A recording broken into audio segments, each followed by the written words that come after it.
Bonjour à toutes et tous, c'est avec grand plaisir que nous vous retrouvons pour un nouveau Café Techno placé cette semaine sous le signe des assistants vocaux. Mais nous n'allons pas parler de n'importe quel assistant vocal.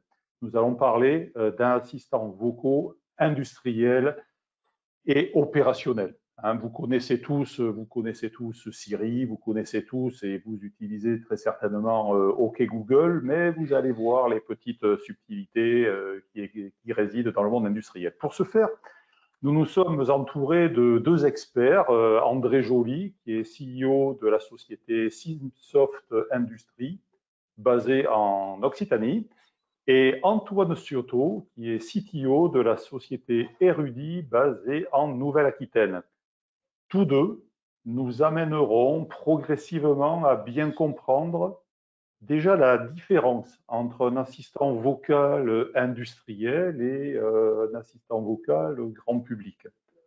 Ils nous amèneront à toucher du doigt les attentes et contraintes industrielles fortes auxquelles un assistant vocal doit répondre, que ce soit la prise en compte du contexte, la pertinence de la réponse, l'ambiance dans laquelle l'assistant peut être placé, ambiance bruitée d'atelier, des mains d'opérateurs qui parfois peuvent être encombrées, etc.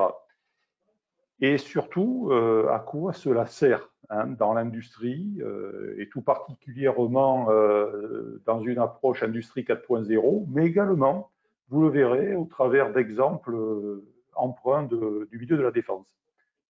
Le webinaire sera bien entendu largement étayé d'exemples, des exemples choisis volontairement plus ou moins complexes, pardon, j'ai avalé de travers, et qui vous donneront une bonne vision de ce qui est fait à l'heure actuelle, de ce qui est possible de faire, et surtout des perspectives que cela offre, tant au niveau de l'entreprise et de son organisation.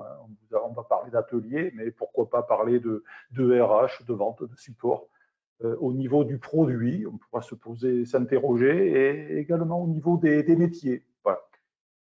Pendant la présentation, vous aurez accès à un chat pour poser toutes vos questions, donc n'hésitez pas, et ces questions seront répondues en fin de webinaire. En cas de problème, Jennifer à la technique vous assistera. Pour ma part, je suis Philippe Fioravanti, je suis détaché d'Assaut Aviation auprès de Aerospace Valley pour animer l'écosystème solutions pour l'usine du futur qui vous accueille ce matin. Je vous retrouverai donc en fin de webinaire pour animer la partie questions. Place maintenant à nos intervenants et surtout, passez un très bon moment. André, c'est à toi. Bonjour à tous. Merci effectivement de participer à ce Café Techno. Donc, comme l'a dit Philippe, on va commencer par expliquer qu'est-ce que c'est qu'un assistant vocal par rapport à un assistant grand public que vous connaissez, par exemple. Donc, vous connaissez effectivement bien maintenant, je pense, le monde des assistants vocaux grand public, les Siri, les Alexa, les Google Home. Vous connaissez peut-être moins bien les Chinois, mais gardez en tête qu'il y en a aussi 4 grands qui sont issus de Chine et qui aujourd'hui sont encore plus déployés, ont un développement encore plus important que les 4 grands américains que vous connaissez.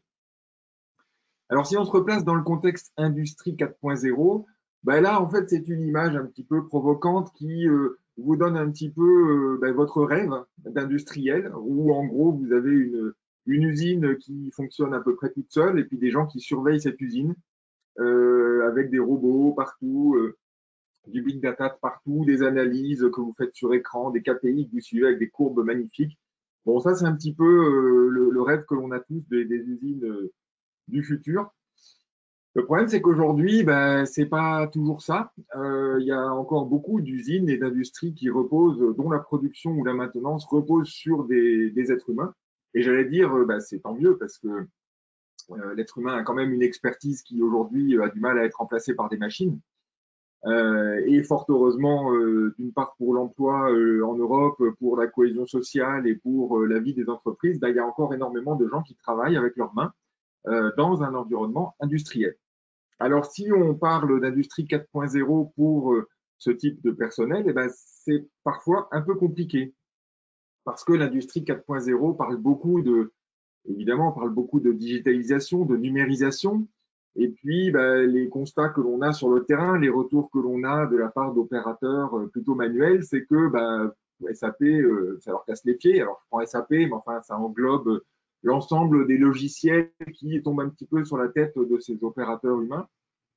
Ils trouvent qu'ils perdent trop de temps avec Excel ou n'importe quel autre outil numérique qui finalement vient grappiller du temps sur l'expertise qu'ils ont eux, qui est une expertise plutôt manuelle.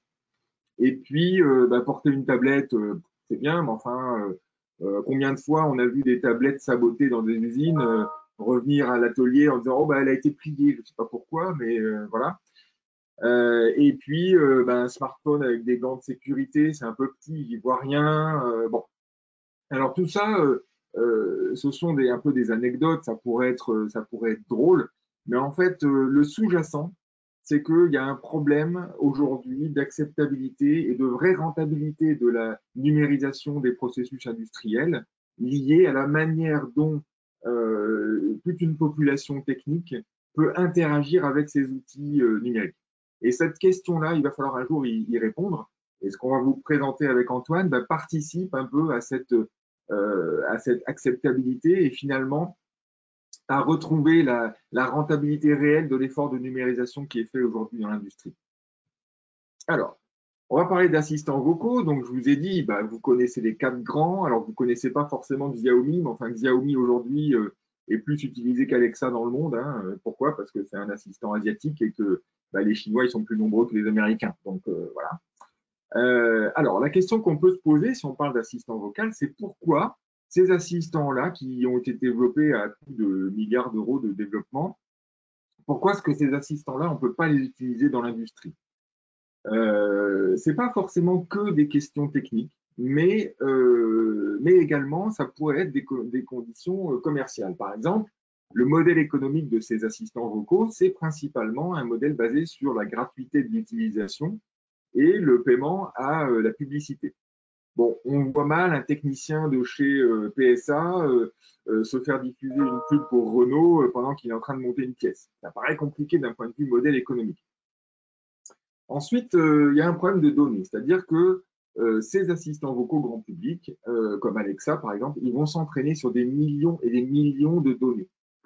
Dans l'industrie, il y a assez peu de données. C'est-à-dire que même si on regroupe toutes vos instructions de travail, par exemple, dans un domaine particulier, bah, s'il y a des milliers de documents, c'est bien le bout du monde. Alexa, il a besoin de millions de documents. Et là, on a un souci parce que du coup, on ne peut pas entraîner ces assistants vocaux industriels sur la même quantité de données que les assistants vocaux grand public. Ensuite, les assistants vocaux grand public, comme leur nom l'indique, ils sont grand public, donc ils ont des fonctions dédiées au grand public.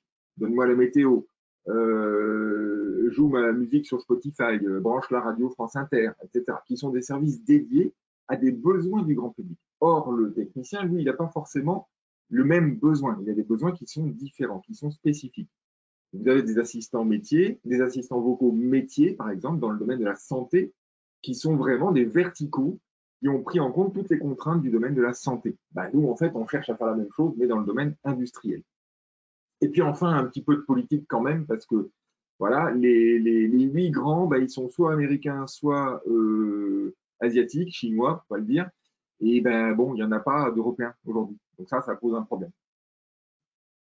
Alors, un assistant vocal industriel, c'est fait de quoi? C'est fait de 4 grands composants. D'abord, il faut pouvoir parler et que ce texte soit converti en texte. C'est ce qu'on appelle de l'ASR, la reconnaissance vocale. Ensuite, cette reconnaissance vocale, ce texte qui sort de la reconnaissance vocale, il va falloir qu'il soit compris et qu'on comprenne les intentions de celui qui a parlé au travers d'un gestionnaire de dialogue. C'est-à-dire qu'on va établir un dialogue entre une machine et un humain.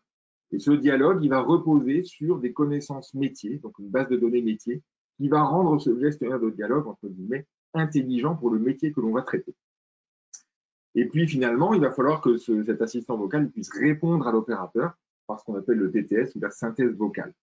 Donc, une fois qu'on a pris ces 4 composants, on a un assistant vocal. D'accord? Pour faire une analogie très simple entre ce que vous connaissez, par exemple, qui est de la reconnaissance vocale pure ou du picking pour les applications de picking dans les entrepôts, par exemple, ben à ce moment-là, il n'y a qu'une composante qui est la reconnaissance vocale. Et il n'y a pas cette partie intelligence métier liée à la base de données métier de connaissances et à un gestionnaire de dialogue. Alors pourquoi ça peut marcher dans l'industrie? Ben parce qu'en fait, ce type d'assistants vocaux, on va prendre en compte toutes les contraintes liées à l'industrie.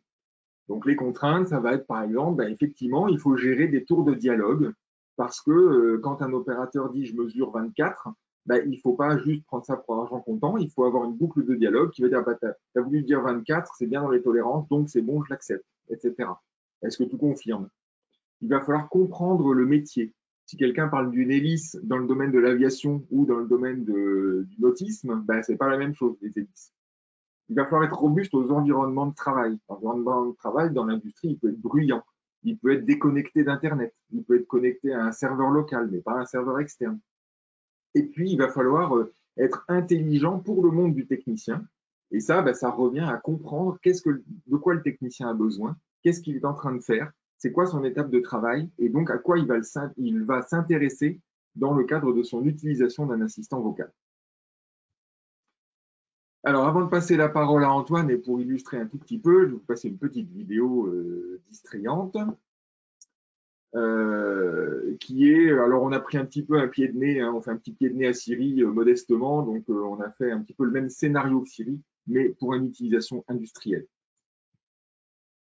Voilà, donc c'était une petite vidéo distrayante pour montrer qu'effectivement, aujourd'hui, on arrive à utiliser des assistants vocaux dans un domaine industriel sur des tâches techniques. Donc voyons maintenant avec Antoine à quoi ça sert dans l'industrie ou dans la défense. Antoine, à toi. Merci, bonjour à tous. Je vais essayer de vous présenter en 4 grands points tout ce qu'on va pouvoir apporter avec un assistant vocal. Le premier des points, comme indiqué ici, ce serait le simplifier l'accès au système d'information. Ce qu'on a aujourd'hui, c'est que on a accès à toute une quantité de logiciels. On va faire des rapports dans Excel, on va avoir des logiciels dans lesquels on va faire différentes saisies, dans lesquels on va devoir voir les tâches, les missions qu'on nous a confiées. Et accéder à tous ces logiciels, bien, c'est parfois un peu embêtant parce que ils sont nombreux, il faut les démarrer, parfois ils ne fonctionnent pas forcément d'une façon très ergonomique. Et du coup, via l'assistant vocal, ce qui va être apporté, ce sera un lien plus rapide vers ces logiciels, potentiellement pas complet, on ne pourra peut-être pas tout faire avec, mais l'idée c'est que les actions récurrentes seront facilitées. Le premier exemple, ce serait la recherche et l'accès rapide à des informations. Par exemple, quelle est ma prochaine mission? Quelle est ma prochaine tâche? Dans ce cas-là, à l'oral, ça va être très rapide de poser la question. Je ne vais pas avoir besoin de démarrer le logiciel que j'avais oublié de démarrer, d'aller dans la bonne section, etc. La manipulation d'informations aussi, c'est-à-dire que je peux facilement indiquer du coup à l'oral que je vais faire la tâche numéro 132 par exemple. Du coup, le système peut prendre en compte ceci, envoyer cette information-là dans le système d'information concerné, et du coup, je n'ai même pas eu besoin physiquement d'aller accéder à mon ordinateur. L'envoi d'ordre aussi, c'est que si j'ai besoin par exemple d'aller commander une pièce ou de démarrer la configuration d'une machine, c'est aussi des choses qui vont pouvoir se faire par l'oral. Si aussi je suis débutant ou que je ne connais pas bien une tâche que je dois réaliser, si les tâches sont documentées dans des logiciels qui sont accessibles par le réseau, on va aussi pouvoir créer des procédures pas à pas. C'est-à-dire que je vais être guidé vocalement sur les prochaines étapes que je dois réaliser, quitte à demander des conseils au fur et à mesure. Je vais demander au système de démarrer une procédure particulière. Il va me dire l'étape numéro 1 consiste à préparer le matériel. Du coup, je vais pouvoir dire au système, oui, rappelle-moi la liste de tous les outils dont j'ai besoin. Donc, le système peut énumérer la liste et on peut, dans un dialogue, le système va avancer dans la procédure et au fur et à mesure, je vais pouvoir le questionner ou lui dire que j'ai réalisé l'étape. Ce que globalement, d'un point de vue système d'information, en fait, l'assistant va devenir un genre de hub pour toutes les actions du quotidien qu'on doit réaliser normalement avec les différents logiciels auxquels on est habitué. L'axe suivant, Voilà. Il y a l'aspect, alors j'ai noté kit main libre pour faire référence, par exemple dans la voiture où on a par exemple une oreillette Bluetooth pour passer des appels, envoyer des SMS sans être trop distrait par le smartphone. Ce qu'on voit souvent au bureau, à l'atelier, c'est que on va avoir le triptyque classique, l'écran du PC, le clavier, la souris, et tout va se faire avec ça. Le problème, c'est que je vais devoir enlever mes gants, les remettre. Euh, on a aussi l'alternative de la tablette qui a commencé à entrer dans différents endroits, comme le disait André. Et bon, le problème de la tablette, c'est que on va vouloir la déplacer, la porter sur soi. Ça va être un gadget un peu encombrant qui va peut-être résoudre certains problèmes, mais qui en apporte d'autres. Alors que sur mon atelier, j'ai besoin de me concentrer par exemple sur une activité manuelle, manipuler des outils, faire des mesures, conduire un engin. Enfin, j'ai déjà mon centre d'attention sur une activité particulière, et si je dois passer sur un écran clavier-souris, je vais devoir changer à chaque fois de contexte, c'est un petit peu embêtant. Ce qu'on remarque aussi à ce niveau-là, c'est que on a observé beaucoup d'ateliers sur lesquels l'ordinateur est à un endroit précis, l'atelier juste à côté, et du coup on va avoir un technicien qui va passer son temps en fait à se déplacer entre le PC pour faire sa saisie et prendre connaissance de sa prochaine mesure par exemple, et qui va se déplacer et revenir jusqu'à l'atelier, remanipuler ses outils et faire des dizaines d'allers-retours sans cesse. Donc l'intérêt d'ajouter de la voix sur ce type de situation, c'est que du coup on enlève le déplacement.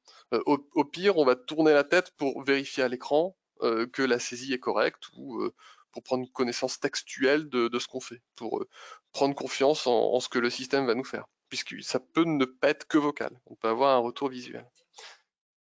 Et finalement, il y a des endroits où simplement la machine, la tablette, le PC ne peuvent simplement pas exister à l'intérieur d'un conduit, dans un endroit un peu limité.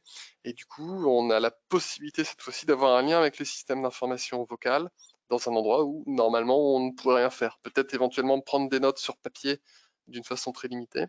Et du coup, on va créer beaucoup de potentialités de confort, de vitesse de saisie, et de facilité d'accès à l'info. Le troisième axe, ce serait l'orientation et la synthèse. Quelquefois, je ne sais pas comment réaliser certaines tâches. Donc, je vais devoir demander à mon responsable, demander à un collègue, consulter une documentation. L'intérêt du vocal, c'est que je vais pouvoir exprimer avec mes propres mots le besoin que je veux réaliser. J'ai un problème avec une machine. Oui, mais le système va me demander quelle est la machine qui vous pose problème. Et du coup, le système va pouvoir m'orienter vers la bonne procédure, la bonne documentation ou la bonne personne, sans finalement que j'ai à perdre du temps à trouver le bon interlocuteur ou à trouver le bon document. Et sur l'aspect synthèse, il y a aussi des choses assez importantes qui sont possibles, c'est que comme notre assistant vocal va agir en hub capable de se connecter à différents systèmes d'information, il est capable du coup de m'apporter des informations qui normalement me demanderaient beaucoup de travail d'aller collecter. Par exemple, je peux lui demander le planning de ma journée et peut-être éventuellement le manipuler. Éventuellement, contextuellement à l'activité que je fais, si par exemple j'ai besoin d'une pièce de rechange ou un outil supplémentaire qui n'est pas à mon poste, globalement le système ayant connaissance de ce que je suis en train de faire, il sait déjà de quel outil j'ai besoin, et il peut du coup consulter le système d'inventaire des outils par exemple, de façon à me conseiller, à me dire où je pourrais trouver une pièce de remplacement, ce genre de choses. On a aussi l'aspect remontée d'informations. Si il manque une pièce sur un atelier, si la procédure est pas tout à fait adaptée à ce que je fais, et que par exemple je sais pas quoi faire si jamais ma mesure ne se passe pas comme je veux. Par exemple, je suis en dehors des marges de tolérance. Je vais pouvoir faire des remarques autant au niveau du processus que je suis, tant au niveau de la façon dont ça se passe avec le matériel, pour que du coup les signalements soient pris en compte, pour que ça serve soit à améliorer les systèmes d'information, soit à améliorer l'agent lui-même, soit peut-être à demander de l'aide. Et finalement, le dernier axe, du coup plutôt sur l'aspect plutôt physique, ce sera la liaison aux outils. Aujourd'hui, on a toute une quantité d'outils très variés qu'on utilise, Ça peut aller de l'instrument de mesure jusqu'à la configuration d'une machine-outil. Et du coup, de la même façon qu'avec le système d'information, un lien va pouvoir être créé. Par exemple, pour prendre mes mesures, si mon matériel de mesure est connecté en Bluetooth, eh ben, je vais pouvoir... Alors déjà, s'il est connecté en Bluetooth, peut-être que ma saisie remonte directement sur mon système d'information aujourd'hui. C'est déjà une amélioration que j'ai. Mais par la voix, du coup, je n'aurai pas besoin de me rendre jusqu'à la machine pour confirmer la saisie et passer à la suivante. Et ça va pouvoir nous améliorer encore notre temps de travail. Donc j'ai noté prise de mesure accélérée. Alors aujourd'hui, on ne peut pas, on n'est pas autorisé à faire du contrôle machine directement par la voix. Ce serait trop dangereux. Toutefois, il y a certaines machines qui nécessitent de changer de configuration, de passer d'un mode de fonctionnement à un autre, de changer des réglages par exemple avant de la démarrer. Et du coup, ce sont aussi des manipulations qu'on pourrait ajouter à l'assistant vocal pour gagner du temps sur toute une quantité de petites tâches de tous les jours. Et finalement, des fois, ça marche pas, tout simplement. Ma machine marche pas, la connexion est pas faite. Donc, l'assistant va pouvoir nous aider à aller diagnostiquer un problème. Je vais pouvoir lui dire, mais comment ça se fait que ma prise de mesure marche pas? Bah, comme je parle à un assistant informatique, il est sans doute capable d'aller déterminer la raison, la cause du fait que quelque chose ne fonctionne pas. Peut-être que j'ai pas branché un câble, peut-être qu'une machine n'est pas allumée, ce genre de choses. Donc voici pour les grands axes d'amélioration du quotidien que vont apporter l'assistant virtuel. Ensuite, on a des cas d'usage à vous présenter. Et du coup, je vais rendre la parole à André qui va en montrer quelques-uns. Merci Antoine, je pense que ça plante bien le décor effectivement des utilisations possibles de l'assistance vocale en milieu industriel. Et pour illustrer ça, on va vous proposer 4 exemples d'utilisation qu'on va essayer de décortiquer pour comprendre la plus-value que ça peut vous amener. Alors le premier exemple qu'on voulait illustrer, c'était tout ce qui concerne le relevé de mesures dans des ateliers industriels, alors que ce soit en maintenance, en production, en contrôle qualité.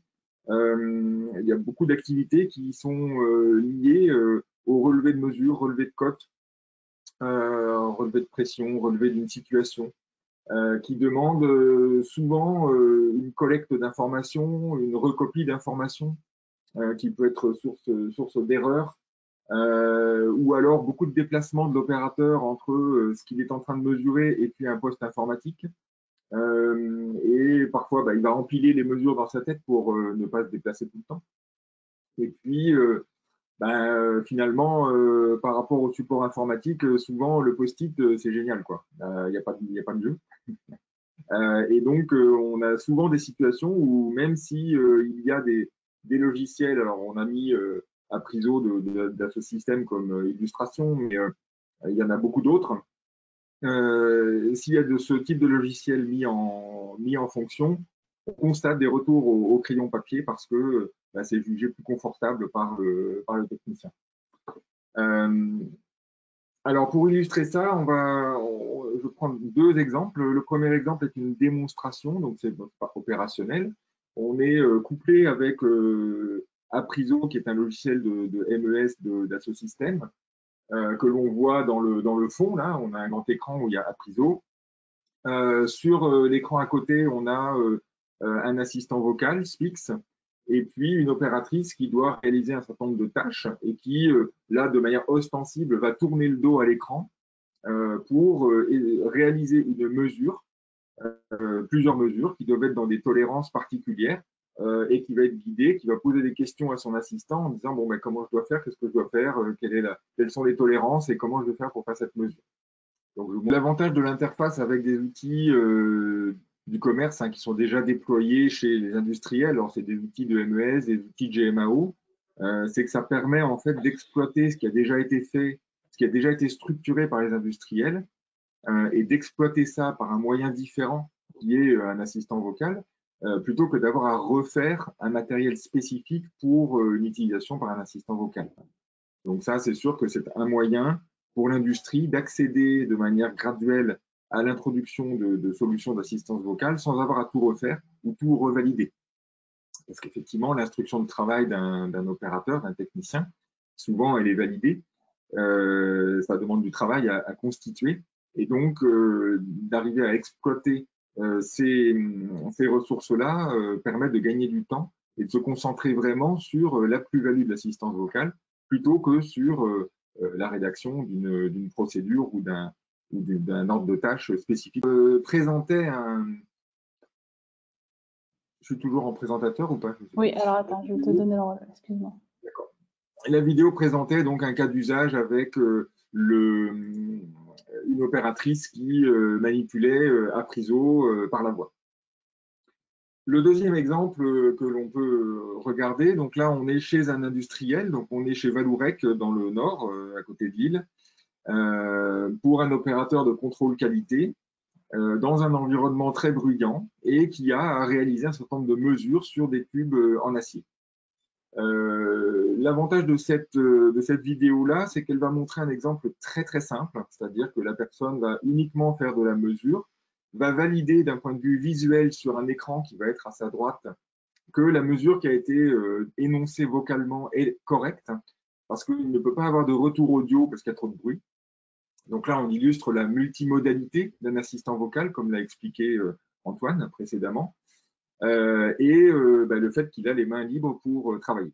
Donc, deuxième essai. Sur cet exemple, on voit l'ensemble des contraintes industrielles liées à l'opérateur, liées à l'environnement. Par exemple, dans ce cas-là, le PC qui gère l'interface visuelle et l'assistant vocal est à 50 mètres parce que il y a des poussières de métal que les PC n'aiment pas beaucoup.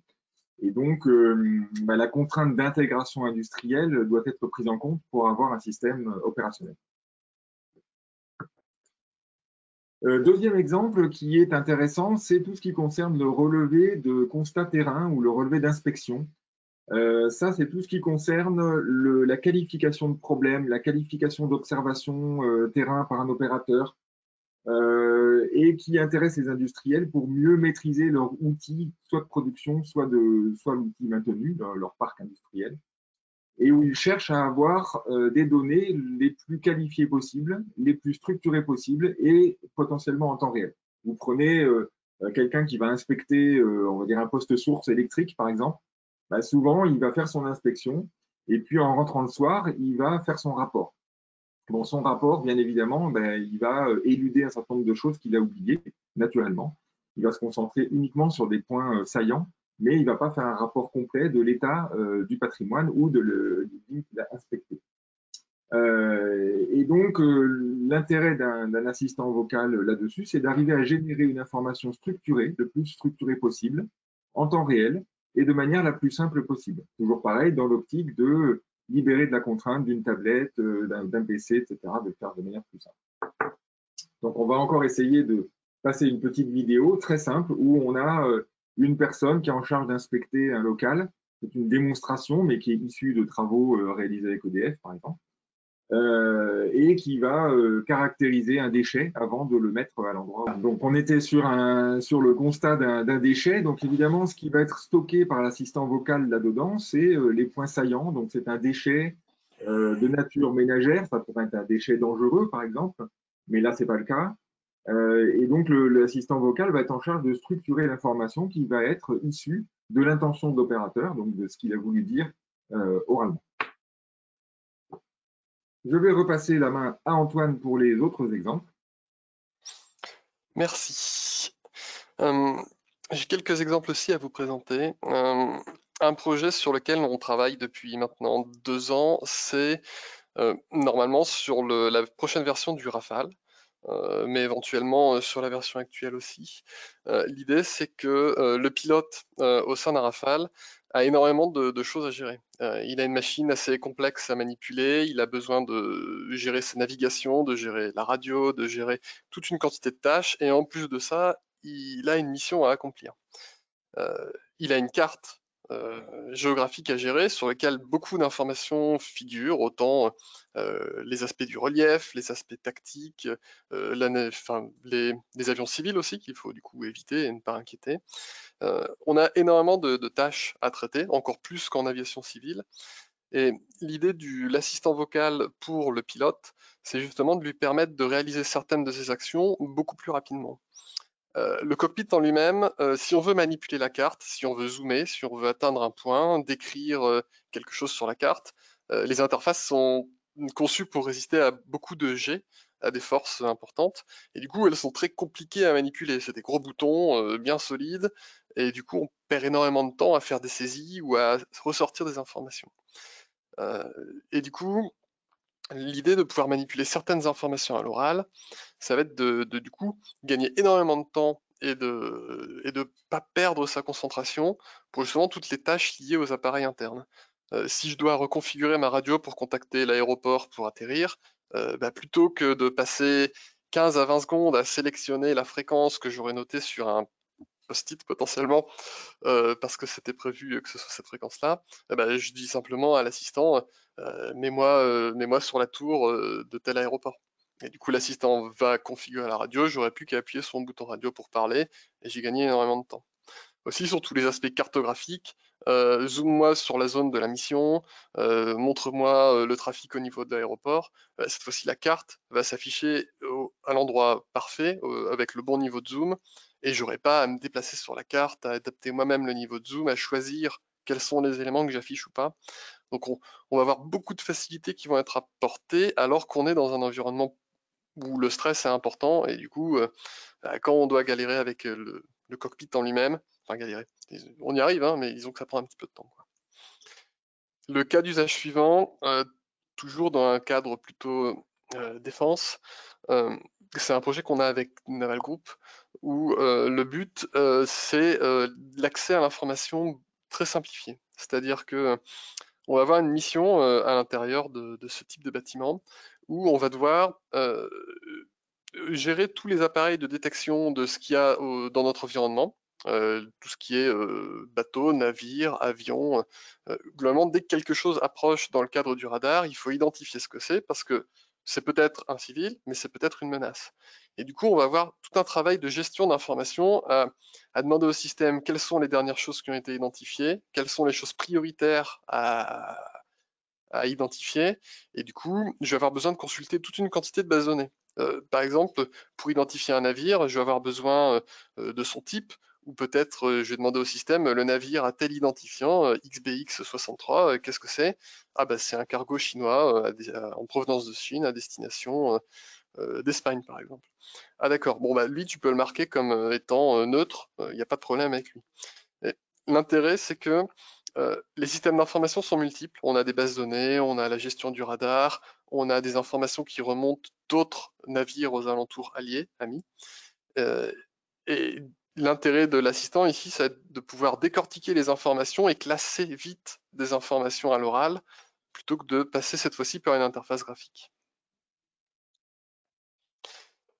Un autre cas, cette fois-ci à nouveau sur le thème aéro, c'est au niveau d'un banc d'essai d'un avion civil cette fois-ci. On va avoir toute une quantité d'équipements qui vont nous permettre de mener des tests. Et ces équipements, ils doivent être configurés, ils doivent être branchés correctement aux bons endroits. Et là, en termes de on a beaucoup de problématiques de simplement, c'était pas branché au bon endroit, l'outil est pas allumé, un des outils de la chaîne n'est pas allumé. Et l'intérêt d'un outil de diagnostic en assistant vocal, potentiellement c'est pas vocal, ça aurait pu être aussi à l'écrit, ça va être de permettre à l'usager d'indiquer son problème et que le système puisse lui dire les façons de le résoudre rapidement. Le grand problème ici, c'est que dans les hangars où on va faire ce genre de manipulation, il y a des très grandes distances à parcourir si jamais j'ai besoin d'un collègue ou que j'ai besoin de demander de l'aide pour un problème. Du coup, l'intérêt de l'assistance, ça va être d'éviter de se déplacer à travers tous ces hangars. J'ai une démo à ce sujet, je peux vous la faire en direct. C'est parti. Alors du coup, je suis face à mon banc d'essai, il y a quelque chose, j'arrive pas à imprimer mon rapport. Et du coup, je pourrais m'adresser au système de la façon suivante. Ça ne marche pas.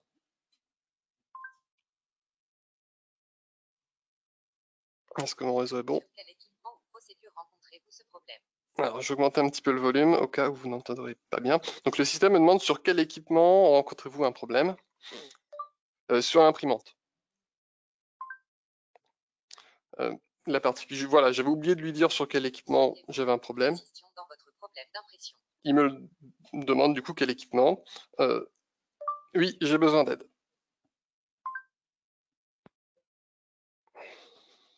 Vous rencontrez un problème d'imprimante.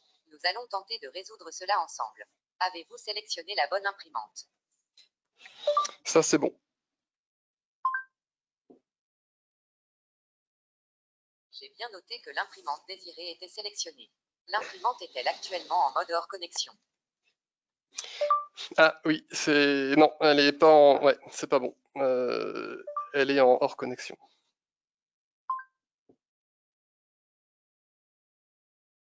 J'ai bien compris que l'imprimante n'était pas en mode hors connexion. Ah, L'imprimante désolé. est alimentée électriquement et allumée. Elle fait des mots. J'ai pas mal hésité sur la façon dont j'ai formulé ma demande. Ça a été un petit peu confus pour le système. Il a compris le contraire de ce que je voulais. Donc on voit que quelquefois, le système va pas correctement entendre, comprendre en tout cas ce qu'on a essayé de dire. Et du coup, c'est important que le système puisse aussi recouvrer de l'erreur et que je puisse lui dire, ah non, attends, c'est pas tout à fait ça que je voulais dire, reviens en arrière. Sur ce type de démo, du coup, ce qui est pratique, c'est que on peut aussi revenir en arrière, refaire 2 étapes et du coup diagnostiquer plus vite notre problème. Voilà. Et dernier exemple. Alors l'exemple n'est pas trop lié à l'industrie, mais il présente quelque chose d'assez intéressant. On a fait un projet qui s'appelle Mairie virtuelle qui permet à l'avenir à n'importe quel citoyen de poser des questions sur le millefeuille administratif français. Et comme vous savez, en France, il y a énormément d'objets du territoire qui sont gérés par le service public et il existe des données pour les référencer. Et ces données, elles sont par millions. C'est-à-dire qu'on a réussi, avec les plateformes d'open data, à collecter 6 millions d'objets du territoire, que ce soit les mairies, les départements, les boîtes aux lettres, les bureaux de poste, leurs horaires, les musées, enfin j'en passe et des meilleurs. Ce qui est très intéressant dans cette application-là, c'est que en faisant une requête extrêmement simple à l'oral, je vais pouvoir accéder rapidement à une information extrêmement précise dans une quantité phénoménale d'informations. On a aussi des options par exemple de géolocalisation, ce qui fait que si on peut être géolocalisé dans un hangar ou dans un autre, c'est pareil, notre demande pourrait être contextualisée à où on se trouve, et du coup peut-être qu'on trouvera du matériel plus proche de nous que si ce n'était pas contextualisé. Voilà pour ce dernier exemple.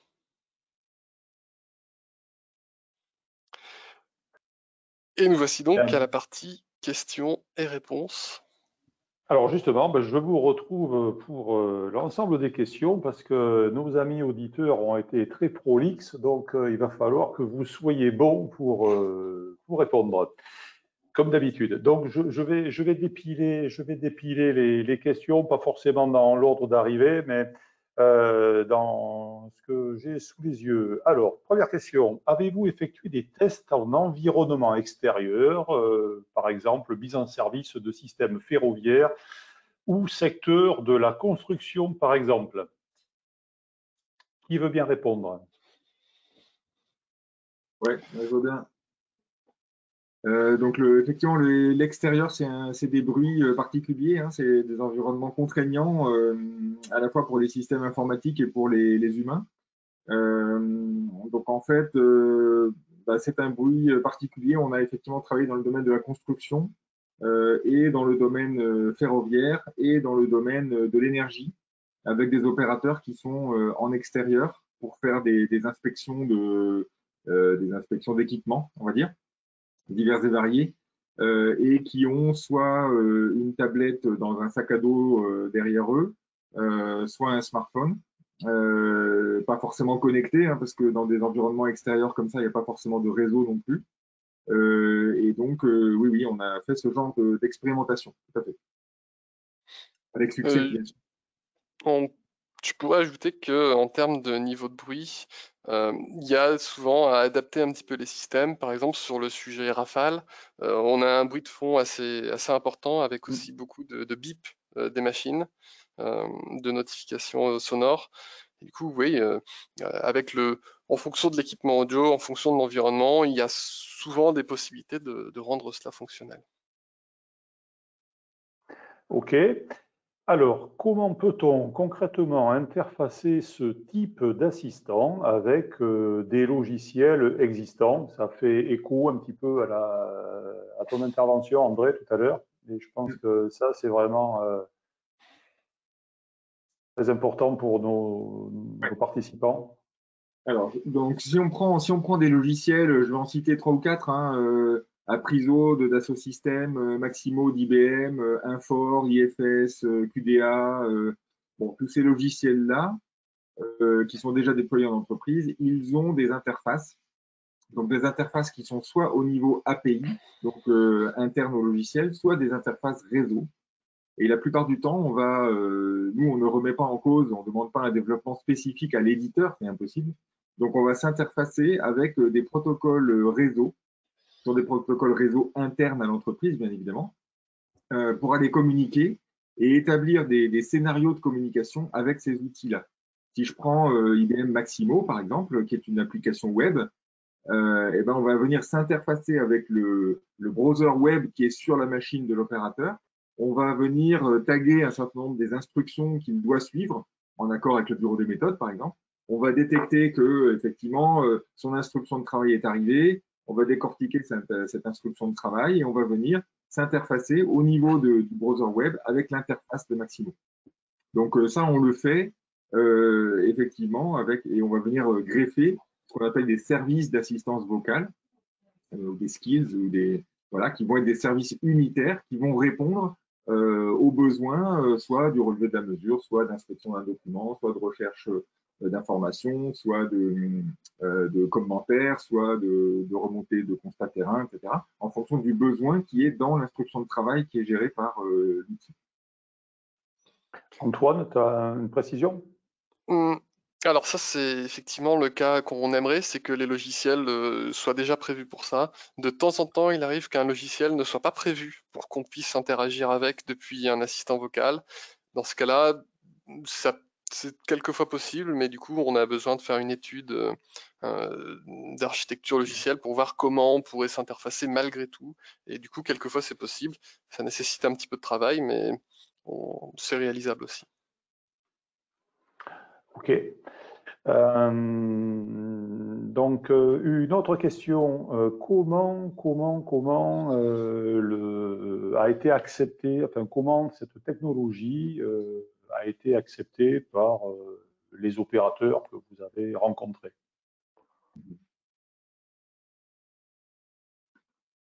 Alors, je peux commencer. Le sujet de l'acceptabilité, c'est fondamental. C'est-à-dire qu'en fait, si vous voulez, dans toute cette démarche de numérisation dont on a parlé précédemment, hein, très souvent, les démarches d'introduction d'innovation sont faites plutôt en top-down, c'est-à-dire que vous avez le service innovation, le service informatique qui arrive, qui dit vous allez utiliser ça, les gars, puis vous n'avez pas le choix.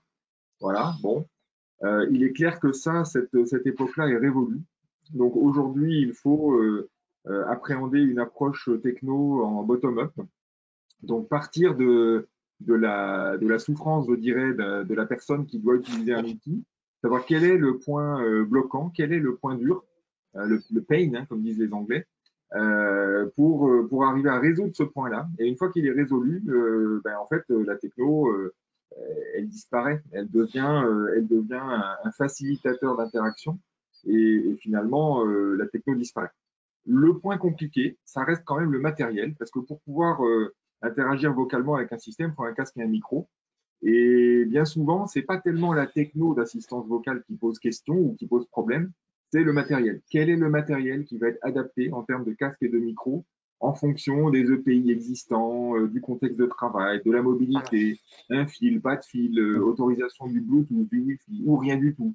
Donc voilà, c'est vraiment ça qui va être le plus compliqué aujourd'hui, c'est d'arriver à déterminer avec les opérateurs en fonction de leur contexte de travail quel est le matériel le plus adapté. La techno d'assistance vocale en tant que telle, elle n'est pas, dire, ils l'utilisent déjà tous les matins dans leur cuisine hein, avec Alexa ou Google. Hein, donc, c'est quasiment acquis. On peut ajouter, ce qu'on fait assez souvent, c'est que en tout début de projet, on va aller rencontrer les personnes sur le terrain et les mettre dans une expérience qu'on appelle l'expérience du magicien d'Oz, où on va globalement les conditionner à se dire faites votre travail comme d'habitude et quelque chose, une machine va vous répondre dans l'oreillette pour vous assister. En réalité, il y a un opérateur humain derrière qui va essayer de se comporter comme la machine et essayer d'assister la personne. Ce qui fait que du coup, la personne va se rendre compte de ce qu'il peut avoir envie de demander à la machine ou pas, ce qui permet d'extraire de la part des opérateurs le besoin qu'ils aimeraient pouvoir réaliser. Alors quelquefois, ils sont pas très, ils ont un peu du mal du coup à se mettre à parler à leur système, mais quelquefois ils sont très ouverts et ils se mettent à dire des choses complètement incroyables.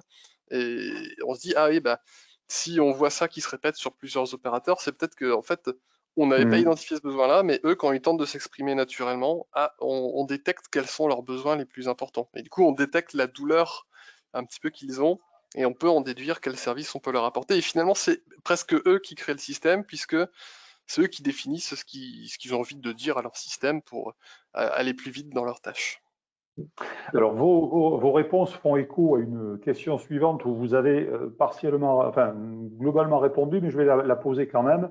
La tablette est lourde à porter une journée entière, ça c'est factuel. Et donc, quels sont les IHM de sortie des assistants vocaux les plus répandus en utilisation? Alors, j'allais dire, par défaut, un assistant vocal a une IHM vocale. Donc, effectivement, nous, notre rôle de fournisseur d'assistants vocaux, c'est de fournir des interfaces vocales. Et après, en fonction du logiciel dans lequel on va se greffer, l'opérateur aura ou n'aura pas de retour visuel des actions qu'il aura entreprises avec son assistant vocal. Bien évidemment, si avec son assistant vocal, il cherche un document, ou s'il désigne une cible, comme dans le cas d'Antoine, il va vouloir regarder sur un écran quelque part l'effet de son action, donc soit de voir le document, soit de voir la cible qui est passée de vert en rouge ou de rouge en vert. D'accord? Mais ça veut dire que l'équipement informatique, que ce soit une tablette, un smartphone, un PC, un grand écran, bout de chaîne, etc., doit être adapté en fonction de la situation de travail. C'est-à-dire que si effectivement on a un opérateur en bout de chaîne qui a un grand écran qui est à 20 mètres, parfois c'est suffisant pour qu'il puisse valider que l'action qu'il a entreprise par la voix, il jette un coup d'œil, il voit que l'action est bien faite, pof, il passe à la suivante. Vous prenez mon exemple d'Apriso, c'est ça, Apriso, c'est sur un grand écran quelque part, à 5 ou 6 mètres de l'opérateur. Il fait ses opérations, il demande où il en est, il passe à la suivante et il voit que son écran Apriso, il défile et donc il est content. Alors, je vais me permettre une question. On n'a pas trop parlé d'une interface à la mode que sont les lunettes. Est-ce qu'aujourd'hui, vous travaillez sur de l'interfaçage entre assistants vocaux, monde de lunettes type Google Glass ou autre? Antoine, tu veux répondre? Affirmatif. Pour moi, on a un projet comme celui-ci. C'est un projet de formation des futurs militaires où globalement, on va une sorte de jeu vidéo qui leur permet d'apprendre à manipuler les bâtiments, leur permet du coup de recevoir des missions et d'essayer de les faire dans cet environnement virtuel. Et le problème, c'est qu'on a besoin de communiquer avec les collègues, avec les collègues à bord du bâtiment. Et du coup, on va avoir à créer un assistant virtuel qui représente du coup les collègues à l'intérieur de cet environnement-là, de façon à ce qu'on puisse leur demander quelque chose, de faire quelque chose et de nous confirmer que cela a bien été réalisé. Donc, c'est aussi des environnements dans lesquels on peut imaginer l'utilisation du... Alors là, c'est de la réalité virtuelle. Par contre, en réalité augmentée, pour moi, on n'a pas encore de sujets qui sont entrés définitivement, mais on peut largement imaginer ce genre de cas d'usage, oui. Alors effectivement, nous, les retours qu'on a, c'est que les fonctions qui sont des commandes vocales sur les lunettes de réalité augmentée sont limitées à de la commande vocale, sont souvent en anglais, assez peu en français. Donc ça pose des problèmes pour des opérateurs francophones. Par contre, l'utilisation opérationnelle en situation de production de ce type d'équipement est encore à l'étude. Donc effectivement, on est souvent dans des demandes autour de besoins de formation, plutôt que dans des demandes autour de besoins opérationnels. D'accord, donc vous êtes à l'écoute de toutes les bonnes idées ou de tous les bons usages qui pourraient vous être remontés. Autre question, avez-vous la possibilité d'énoncer des chiffres et des lettres dans le désordre sans créer des sans créer des profils et définir des mots-clés pour le vocabulaire type. Est-ce que la question vous parle? Ouais. Là, ça parle plutôt de la technologie sémantique qui serait en usage dans le contexte, j'imagine. Dans la phase d'étude du projet, en tout cas, il y aura forcément un exercice de collecte du jargon métier, de toutes les façons qu'on a de s'exprimer par rapport à des tâches. Tout à l'heure, je parlais de l'expérience du magicien d'Oz, qui permet de collecter en tout cas la façon dont les utilisateurs vont s'exprimer initialement. Mais c'est vrai qu'il y a un entretien de tout le vocabulaire qui doit être fait. Après, si on a l'habitude de déployer une solution dans un environnement précis, potentiellement on gagne du temps, mais il y a un sujet de vocabulaire qui est assez important parce qu'il y a des tournures de phrases qui parfois ont un sens alors que littéralement les mots bout à bout n'en ont pas. Donc il y a un travail dessus en avant de projet et un enrichissement à faire au fur et à mesure si des nouveaux termes se présentent. En complément, je rajouterais que cette question-là, elle est souvent liée au numéro de référence, parce que dans l'industrie, il y a pas mal de numéros de référence. Beaucoup d'industriels ont essayé Google ou Microsoft ou Siri sur des contextes comme ça. Donc effectivement, ils ne sont pas du tout faits pour prendre en entrée des numéros de référence. Ça marche pas très bien. Des alternances de chiffres et de lettres, ils viennent pas trop aujourd'hui. Donc effectivement, nous, enfin, quand on travaille dans l'industrie, on a forcément des briques qu'on a un petit peu travaillées sur ces parties alternance de chiffres et de lettres pour être robuste à ce type de requêtes qui sont des numéros de référence. Voilà. Alors, comme il ne nous reste plus que quelques minutes, alors je vais quand même énoncer certaines questions, mais auxquelles je pense que nous avons déjà répondu. Qu'en est-il de l'acceptabilité au niveau des utilisateurs? Avez-vous étudié cet aspect? Bon, je pense qu'on est passé dessus. Quel type de matériel doit être utilisé par l'opérateur? Bon, mais là, je pense que André, tu as bien détaillé la réponse. Comment se comporte le système lorsqu'il ne connaît pas la réponse? Grande question. Très bonne question. Très bonne question. En fait, c'est tout l'intérêt d'un gestionnaire de dialogue, c'est que on ne peut être intelligent que dans la limite de ce que l'on connaît. Et donc, quand il connaît pas, il va pas chercher à inventer une solution, parce que dans l'industrie, on n'invente pas de solution. Et on peut juste dire, soit demander à repréciser parce qu'on comprend que c'est proche de quelque chose que l'on connaît, soit dire, non, il n'y a pas de réponse. Par exemple, je donne un exemple plus simple, si on a un assistant vocal de relevé de mesure couplé à Priso chez un industriel et que l'opérateur dit quel temps il va faire demain, c'est sûr que là, ça ne marchera pas. Il n'y aura pas de réponse. Donc, on aura une réponse qui dit c'est pas mon domaine d'expertise, mais c'est tout.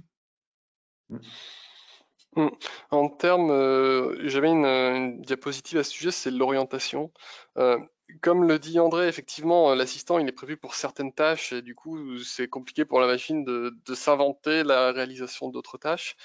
Et ce qu'on peut faire quand même, c'est collecter certains termes qui vont être liés à une thématique et du coup, potentiellement orienter l'usager vers le bon intervenant, le bon collègue, le bon outil pour qu'il puisse aller chercher la réponse par lui-même, mais quand même tenter de lui apporter une réponse. Je vois que tu me parles de l'inventaire que je ne gère pas.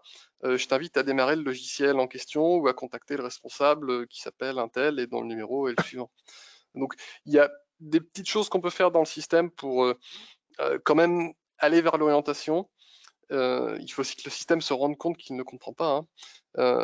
Et aussi, il faut imaginer ces projets-là comme des projets vivants, c'est-à-dire que il va falloir régulièrement aller regarder les interventions qui ont été faites avec le système et peut-être en déduire des cas d'usage qui en fait se sont répétés un certain nombre de fois pour prévoir de les ajouter dans une prochaine version.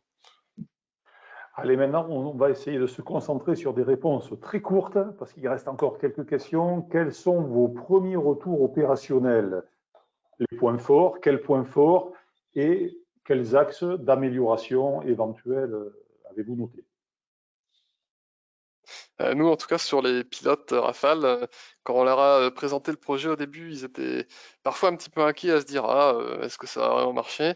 Et en fait, quand on les a laissés essayer le système et qu'ils ont essayé leurs tâches habituelles de tous les jours, ils se sont rendus compte que du coup, il y avait une réelle adaptation à leurs problèmes, que les réponses étaient suffisamment concises pour être efficaces dans la situation dans laquelle ils étaient.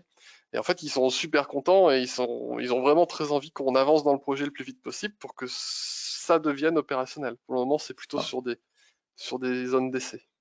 Non, je confirme, nous avons eu ces retours en interne parce qu'effectivement, le besoin d'un pilote, c'est vraiment de soulager sa charge cognitive. Et là, à ce niveau-là, ils ont été absolument bluffés. Ouais. Un retour opérationnel, main libre. Ah, je veux dire, c'est ce qui revient systématiquement en industrie. Les opérationnels disent toujours, bah, écoutez, mettez-nous en place ce que vous voulez, mais please, rendez-nous nos mains, quoi.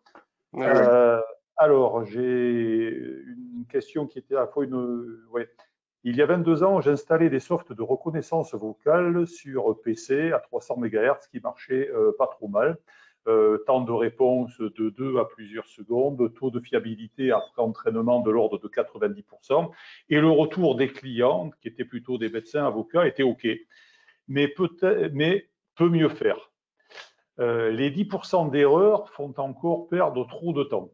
Quid des solutions modernes? En gros, est-ce qu'aujourd'hui, on a fait des progrès par rapport à il y a 20 ans J'ai l'impression que dans l'exemple en question, on parle surtout de rédiger des documents à l'oral, ou peut-être pas, mais en tout cas, dans le rôle d'un assistant, il y a plus de choses que ça. Effectivement, il y a une étape de transcription de la voix en texte, mais après, il y a tout un travail du système pour aller consulter les systèmes d'information, synthétiser la réponse, générer du texte de réponse et synthétiser ce texte à l'oral. Technologiquement, on a fait des bonds incroyables. Nous, nos transcriptions orales, elles se font instantanément. C'est-à-dire que au fur et à mesure que la personne parle, on a déjà la transcription qui se produit. Donc, en termes de latence, depuis quelques années, on est arrivé sur des systèmes qui maintenant ont une efficacité redoutable. Là où on va avoir besoin d'amélioration, c'est pour traiter des sujets un petit peu plus compliqués, comme par exemple une hésitation lorsque je vais prendre la parole. Là, il faudrait que l'hésitation, voilà, le système se rende compte que j'ai hésité en observant la façon dont j'ai prononcé, de façon à ce qu'ils se disent qu'il y a peut-être un plus grand pourcentage d'erreurs dans ce que j'ai dit et que du coup, il va peut-être me demander de confirmer quand même l'action d'une façon un peu plus soutenue. On va aussi avoir beaucoup de travail à faire sur, par exemple, le fait de générer des réponses plus vite et plus claires aussi, avec exactement les éléments d'information que l'usager va avoir demandé. Moi, je peux compléter juste, Philippe. Donc, je complète juste un système de reconnaissance vocale ou d'assistance vocale, c'est pas une brique qui est fiable à 100%, c'est un groupe qui est fiable à 100%. C'est-à-dire que c'est le groupe matériel, micro, casque, reconnaissance vocale et gestionnaire de dialogue. S'il n'y a pas ces trois-là, vous n'avez pas un système fiable à 100%. En utilisant ces trois briques-là et en les optimisant, vous avez un système fiable à 100%. Allez, avant de remercier tout le monde, une petite dernière, juste pour se mettre en appétit. Est-ce accessible à une petite structure en termes de compétences ou en termes de budget? Alors, je dirais que c'est pas tellement la taille de la structure, pour moi, c'est deux éléments. C'est son niveau d'appétence numérique. Est-ce qu'elle a déjà franchi l'étape d'avoir numérisé l'ensemble de ses opérations? C'est la première étape. Et la deuxième étape, c'est son appétence au risque. Voilà. Et comme l'a dit Antoine, un assistant vocal, c'est un système vivant, hein, donc c'est une démarche itérative d'amélioration des capacités d'assistant vocal pour une situation de production industrielle. Donc pour moi, c'est les deux critères, hein, c'est son niveau de maturité numérique et son appétence au risque. Bien, ben écoutez, nous allons être obligés de conclure. Je sais que je vais faire des déçus parce que nous n'avons pas pu répondre à l'ensemble des questions, mais à la limite, je vous les transférerai et puis on pourra faire une réponse écrite. Antoine, André, merci beaucoup pour cette présentation qui nous a, je pense, éclairé. Merci à tous les auditeurs qui, malgré l'heure et l'appel de la fin, ben, sont tous restés connectés. Donc, ça montre l'intérêt. merci la technique et je vous dis donc à toutes et à tous à très vite pour un prochain Café Techno dans quelques semaines. Bon appétit Merci à tous Et, au et revoir. encore merci. Au revoir.